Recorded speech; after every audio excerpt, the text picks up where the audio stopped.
नमस्कार दोस्तों, आप देख रहे हैं हिंद विजेता न्यूज। मैं चांदनी रिपोर्टर। हमारे चैनल को देखने से पहले लाइक करें, सब्सक्राइब करें, बेल आइकन दबाना ना भूलें, जहां से देखने को मिलेगी शेर की छोटी बड़ी खबरें। देखिए हिंद विजेता की खास रिपोर्ट। यहाँ बैठे सभागार में सभी पत्रकार बंधुओं को बहुत बहुत धन्यवाद कि एक शॉर्ट नोटिस में आप लोग सब यहाँ आए।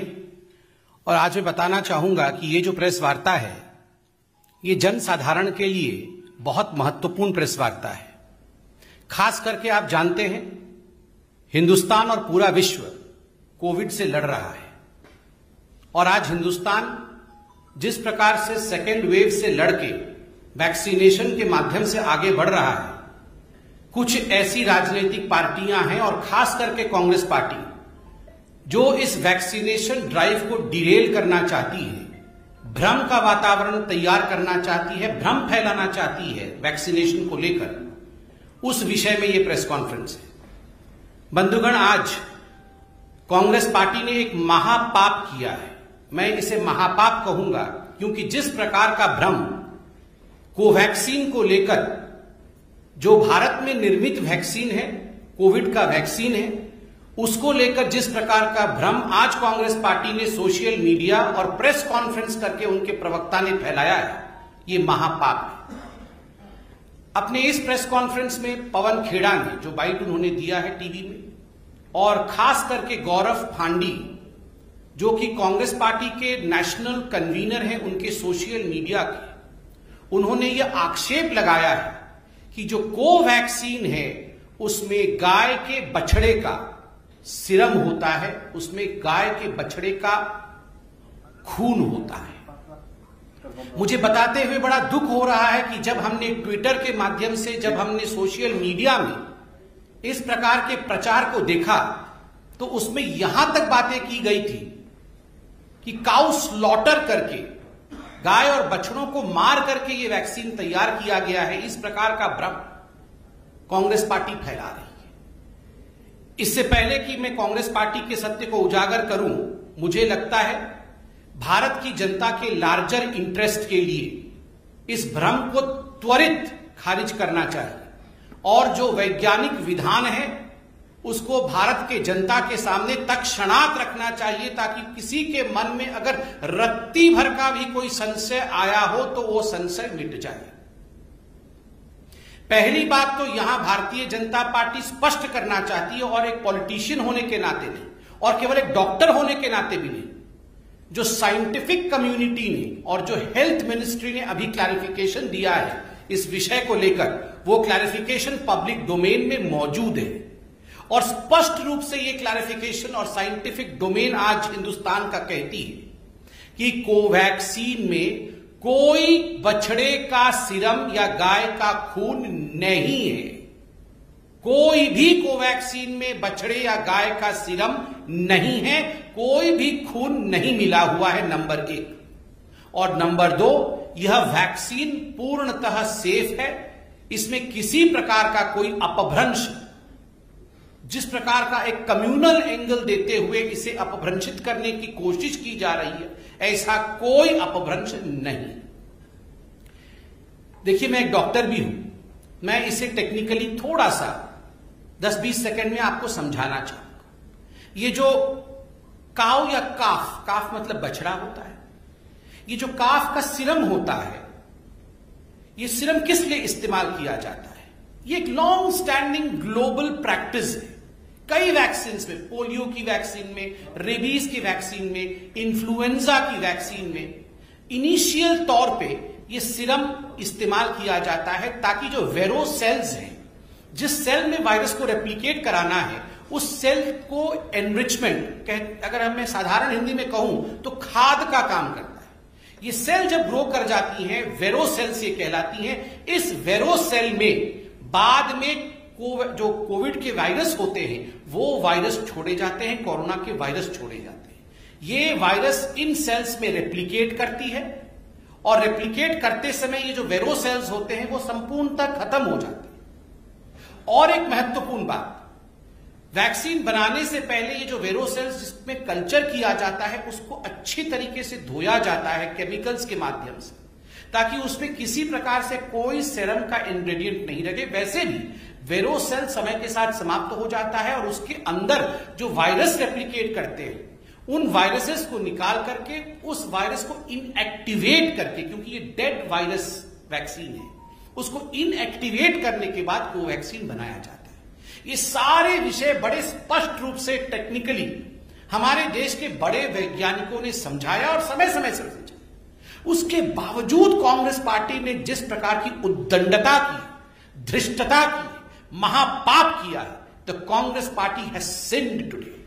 ये पाप से और सिन से कम नहीं। करोड़ों लोगों को किस प्रकार से बचाना है, किस प्रकार से पूरे विश्व का सबसे बड़ा वैक्सीनेशन ड्राइव चला करके हमारे देश के प्रधानमंत्री नरेंद्र मोदी दिन रात एक करके इस काम को आगे बढ़ा रहे हैं।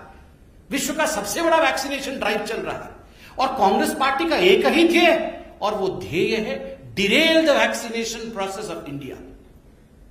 ये वही कांग्रेस पार्टी है, आप याद करिए, ये कांग्रेस पार्टी दो चीजों के लिए याद रखी जाए, वैक्सीन हेजिटेंसी को प्रमोट करने के लिए और दूसरा वैक्सीन वेस्टेज के लिए। वैक्सीन हेजिटेंसी आप याद करिए, इसी को वैक्सीन के लिए किस किस प्रकार के बयान कांग्रेस पार्टी के नेताओं ने दिए। मनीष तिवारी से लेकर बाकी तमाम जो बड़े नेता थे उन्होंने कहा ये कोवैक्सीन तो खतरनाक वैक्सीन है, इसकी तो जांच नहीं हुई है, इसके पूरे रिसर्च कंप्लीट नहीं हुए हैं, we are treating Indian people as guinea pigs. उस समय कहा गया कि इंडियन लोगों को, हम भारत के लोगों को गिनी पिग के रूप में भारत की सरकार ट्रीट कर रही है कोवैक्सीन देके। और उस समय कांग्रेस के सरकारें जिन राज्यों में है, खास करके छत्तीसगढ़ की सरकार ने प्रेस कॉन्फ्रेंस करके कहा कि हम कोवैक्सीन नहीं लेंगे। पंजाब में भी आप देखिए, पंजाब की सरकार ने पहले कहा हम नहीं लेंगे, बाद में वहां तो वैक्सीन प्रॉफिटियरिंग होने लगा, अर्थात कोवैक्सीन लेते थे, कोवैक्सीन प्राइवेट हॉस्पिटल्स को देते थे, वहां से प्रॉफिट जेब में लेते थे। आप सोचिए जरा किस प्रकार वैक्सीन हेजिटेंसी को प्रमोट किया गया। वैक्सीन वेस्टेज, राजस्थान में, छत्तीसगढ़ में, राजस्थान में वैक्सीन, कोवैक्सीन को आपने लेके जमीन के नीचे गाड़ दिया, आपने उनको कचरेदान में फेंक दिया, आपने उनमें आग लगा दिया। So you have promoted, the Congress party has sinned right from the very beginning by promoting vaccine hesitancy and by promoting vaccine wastage. Apart from what we have rightly pointed out, profiteering from vaccine also in Punjab. People of this country are not going to forgive the Congress party for what they have done.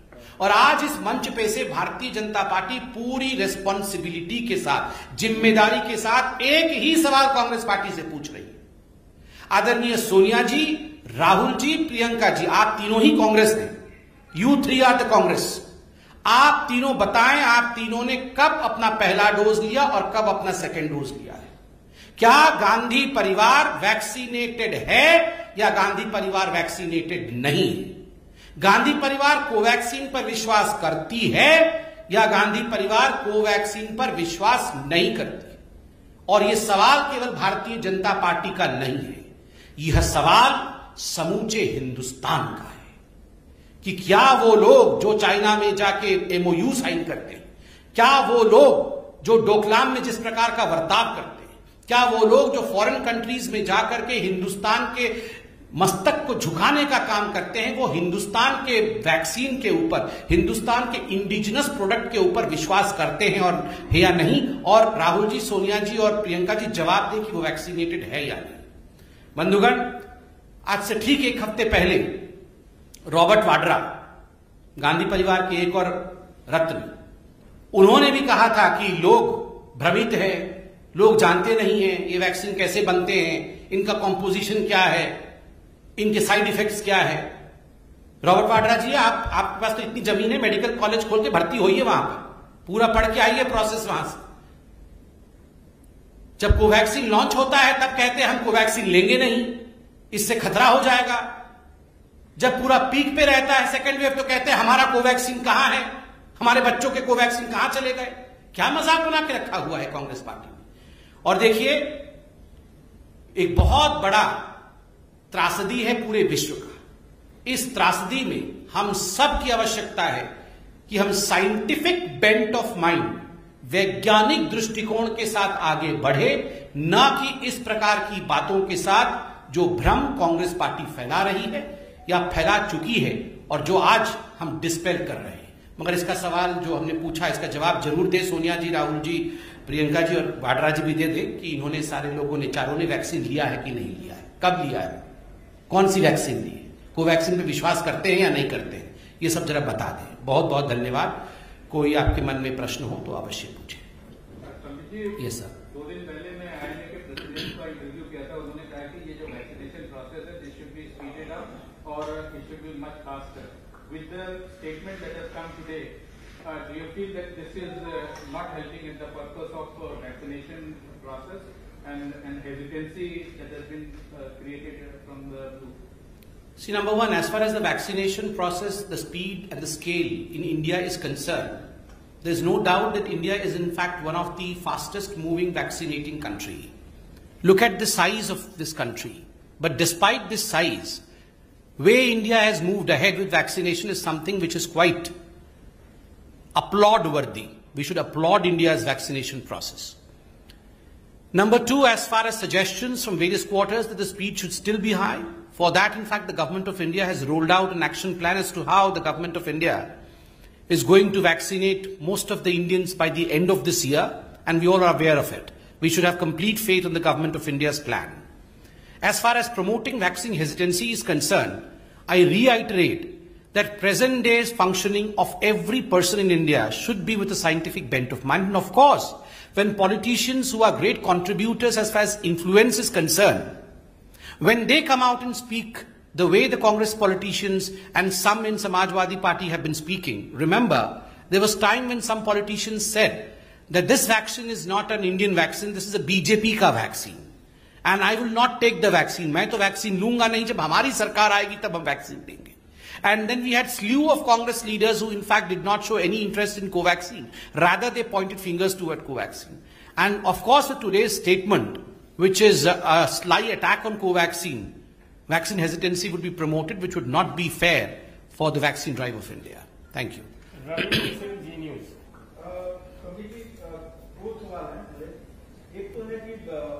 एक report आई है America से, American defence कोई research संस्था, उसने अपनी report दी है कि भारत में जो कोविड के कारण से जो परेशानियां थी, वहां पर एक एनजीओ हेल्पिंग इंडिया करके एनजीओ बनाया गया और उससे करोड़ों रुपया पैसा चंदे को लिया गया, लेकिन भारत को देने की जगह पर वो पाकिस्तान का आतंकवादियों और हमारे जैसे आतंकवादियों को पैसा पहुंचा दिया। अमेरिकन डिफेंस का एक रिसर्च है, पहला इसको क्या कहेंगे, भारत में चंदे के नाम पर भारत के उन्हें आतंकवादियों को, और दूसरा ट्विटर के खिलाफ जो एक्शन सरकार ने लिया है उस पर क्या कहेंगे? देखिए, पहले सवाल के जवाब में तो कहूंगा ये तो बिल्कुल चौंकाने वाला विषय है।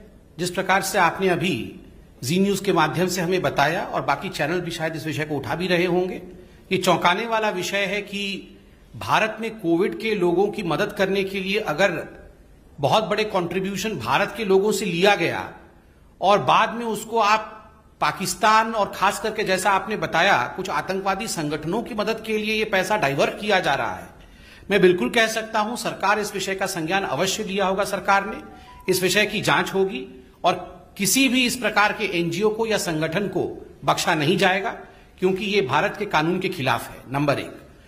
दूसरा प्रश्न आपका ट्विटर को लेकर था। मैं सिर्फ इतना कहना चाहूंगा, आदरणीय आईटी मिनिस्टर श्री रविशंकर प्रसाद जी ने इस विषय पर गंभीरता से चर्चा भी की है, आज से पहले भी की है, इस पे आलेख भी लिखे हैं और आज उन्होंने एक सीरीज ऑफ ट्वीट के माध्यम से इस विषय को जनता के बीच में रखा है, सोशल मीडिया में रखा है। हम सिर्फ इतना कहना चाहेंगे पार्टी के नाते कि भारत का संविधान सर्वोपरि है। भारत एक लोकतांत्रिक देश है, इसकी एक महान परंपरा है और कोई भी संस्था जो चाहे देश की हो, चाहे बाहर से आके भारत में व्यवसाय करती हो, सबके लिए यह अनिवार्य है कि वो भारत के संविधान और भारत के कानून का पालन करे।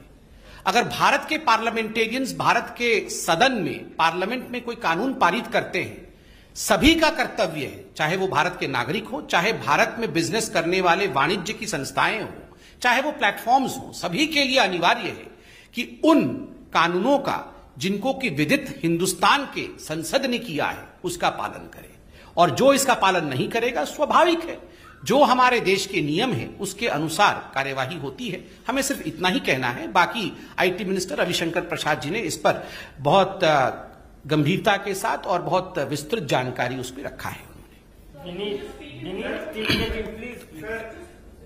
I do that. सर, जिस तरह से गाजियाबाद की घटना हुई, वहाँ एक बुजुर्ग को पीटा गया, फिर बाद में उसे सांप्रदायिक दंड दिया गया, कैसे देखते हैं इसको?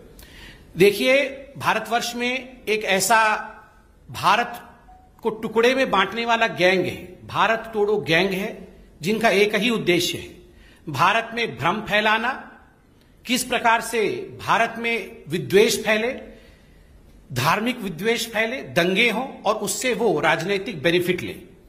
मुझे तो बड़ा आश्चर्य हो रहा है, जिस वीडियो के विषय में आप बता रहे हैं, उस वीडियो में जहां तक मैं जानता हूं, उस वीडियो की आवाज को बंद कर दिया गया था। उस वीडियो का कोई आवाज ही नहीं आ रही। जब उसमें आवाज ही नहीं आ रही है तो कुछ लोगों को उसमें से आवाज कैसे सुनाई देती है? नंबर एक। नंबर दो, बिना तथ्य को जाने राहुल गांधी जैसे नेता, जो कि एक मेंबर ऑफ पार्लियामेंट हैं और एक पार्टी के पूर्व अध्यक्ष हैं, उन्होंने कैसे ट्वीट कर दिया? कैसे ट्वीट कर दिया उन्होंने बिना तथ्य को जाने? तथ्य गाजियाबाद की पुलिस ने सार्वजनिक किया है और वो सबके नजर में है कि किस प्रकार से कोई ताबीज का विषय था, किस प्रकार से वहां कोई लेन देन का विषय था, जिसके कारण ऐसा हुआ। इस पूरे विषय को गाजियाबाद की पुलिस देख रही है, मगर we should all refrain from spreading fake news और गलत और भ्रामक न्यूज के माध्यम से विद्वेष फैले, ये करना उचित नहीं है। और देखिए, उत्तर प्रदेश में चुनाव आ रहे हैं। मैं आज इस मंच से बताना चाहूंगा, ऐसी बहुत ताकतें हैं, ऐसी बहुत शक्तियां हैं जो चाहेंगी कि जिस प्रकार से उत्तर प्रदेश में कानूनी व्यवस्था बिल्कुल सही तरीके से चल रहा है, जिस प्रकार से उत्तर प्रदेश विकास के राह पे आज आगे बढ़ रहा है, उसको डिरेल करने की पूरी कोशिश ये कांग्रेस पार्टी, समाजवादी पार्टी इत्यादि करेंगे। मगर उत्तर प्रदेश की जनता और भारत की जनता बहुत बुद्धिमान है, वो इसमें फंसने वाले नहीं है। प्रज्ञा ये नहीं।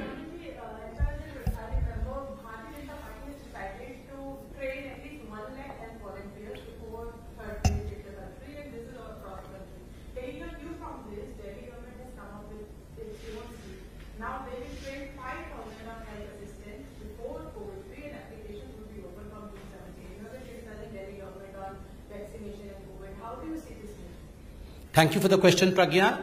And let me begin by thanking our National President, JP Nadda ji, who in fact recently launched this, I would say, extremely important program where more than 1 lakh health volunteers in fact would be raised across the length and breadth of this country to serve every inch of our great country for vaccination, for COVID management, etc.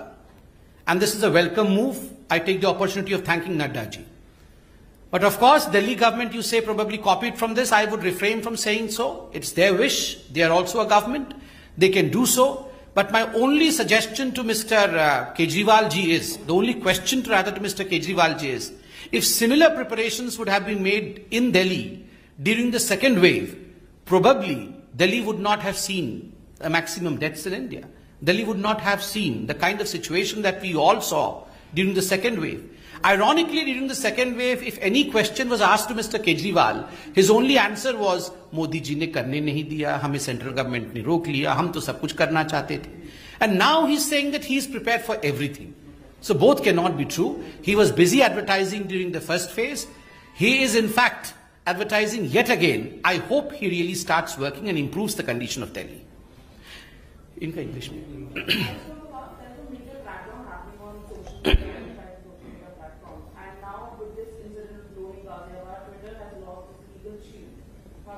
See, as far as this question on Twitter is concerned, we as Bharatiya Janata Party have limited reaction because most of the important technical reactions have been given by the respected and honorable IT Minister, Shri Ravi Shankar Prasad ji. He has come out with a series of tweets also today. We only mean to say that, look, as far as India is concerned, India is one of the biggest democratic countries of the world. We have our own constitution and our constitution is sacrosanct. Citizens of India, all those practicing business within the premises of India, be they Indian companies or be they platforms from outside India, they all have to abide by the rules, the regulations, the constitution of India. They all have to abide by the laws which have been formulated by the respected member of parliaments within the precincts of Parliament of India. And any company who refuses to do so, of course, will have to face the consequences as per the rule of India. No one is immune, I would say. as we citizens of India, as any company, no one can say that, well, I am immune because I am something special. No one is special. The only special status is to the Constitution of India. Thank you. Yes, Himanshu ji.